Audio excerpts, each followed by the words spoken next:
Welcome to video 2. So in today's video, we're going to be diving into the crucial information that you need to make sure that you're picking the absolute best varieties of plants to put in for your growing area. Now, if you didn't grab the worksheets, you want to make sure that you go and get those. They're absolutely free. Pop your email in there, and I'll also be sending you some additional great resources and information that you're gonna want to get your hands on. So go to melissaknorris.com/mybestgarden and get all of those free downloads. I'll also have a link below this video so that you can go back and catch day number 1 if you didn't catch that one and do your planning assignment from that day. So when it comes to having your best garden ever, you really need to know a few crucial things because all of your gardening efforts really hang around these 2 dates.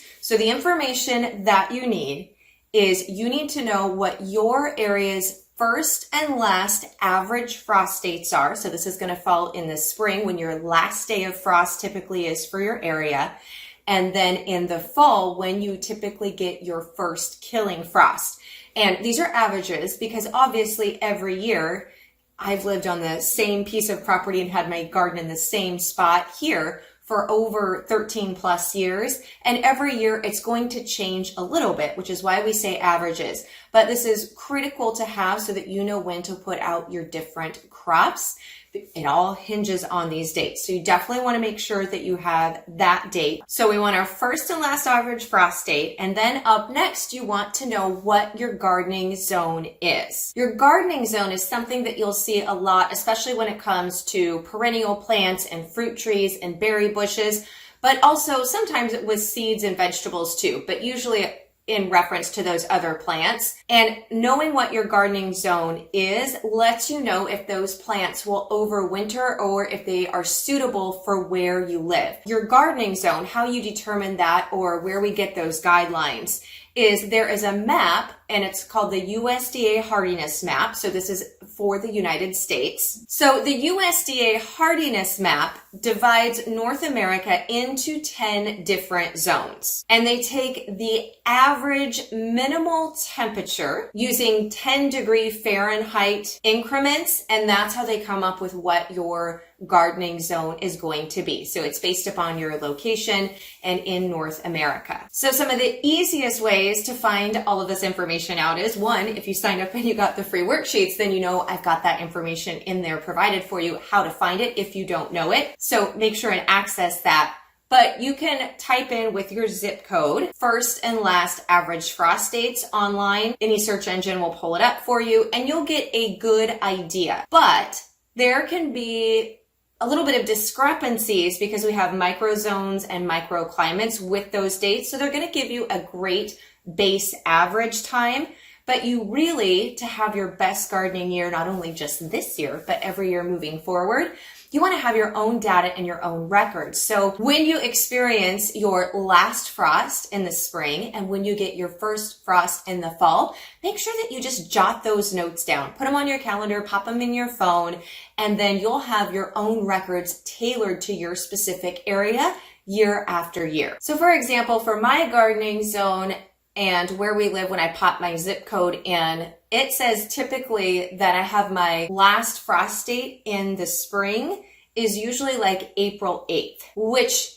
if you travel about 30 miles down the mountain, that can be fairly close. But for where I live, we can have frosts clear up to the first part of May. So I know to be on the safe side and for my area because I have that data and I've been recording it in gardening for so long, which is why I say start keeping record if you haven't of that. Then I know that I'm not safe to plant out my warm weather plants until about mid-May. Now, if you're like, but I need to know this for this year because I am having my best garden year ever. If you've got any experienced gardeners in your area, Facebook or Instagram can be a great way. Look at some gardening groups. You can contact your local county extension office. So our local county extension office for our whole county, because we had elevation of, we're in the foothills and then just about an hour away, you're going to be at the coast. For our whole county, that really varies. So really your best bet is to find an experienced gardener who lives very close to you and ask them what dates they've actually noticed and when they begin to plant different things out based on true for your area, average first and last frost dates. So after you have determined what your first and last average frost dates are, that is going to give you the information that you need to figure out your warm weather growing days. So this is for all of your annual vegetables. Think of things like corn and green beans and tomatoes and peppers that have to have warm weather and will not grow when we have any type of frost or cold weather. So for me, I have about 150 day, depending on the year, of course, weather can always be fickle, but I have about 150 days for my warm weather crops of my growing season. And this is very important for you to know what yours are as we move into day 3. So in the family garden plan, like I said, those worksheets that you signed up for, I have got listed here for you where you plug those dates in and how to figure out what your warm weather growing day period is. So go and grab that data, plunk it in, and then you're going to be meeting me back here tomorrow for video number 3. You're not going to want to miss video number 3 because that is where we're going to be putting all of this prep work that you have done to work and how you figure out exactly how many plants you need for your family and which varieties, how to pick the best variety for your family's needs and where you live. Okay, I will meet you back here for video number 3.